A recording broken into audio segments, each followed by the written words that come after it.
Mensajitos de ustedes que quieren que les arme un video para los chicos porque no entienden la multiplicación.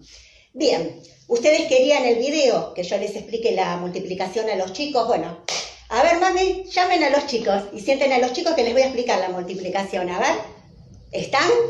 ¿Están ya los chicos? ¿Sí? Hola, hola mis amores, ¿cómo están? Les voy a explicar la multiplicación, ¿sí?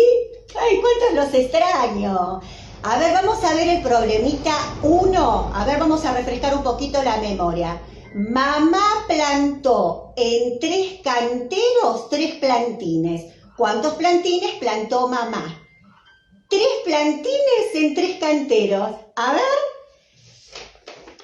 3 más 3 más 3.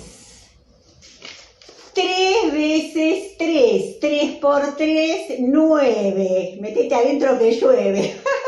Ay, ¿entendieron? ¡Qué suerte! Y ahora el otro problemita decía, tengo 4 paquetes con 2 figuritas cada uno.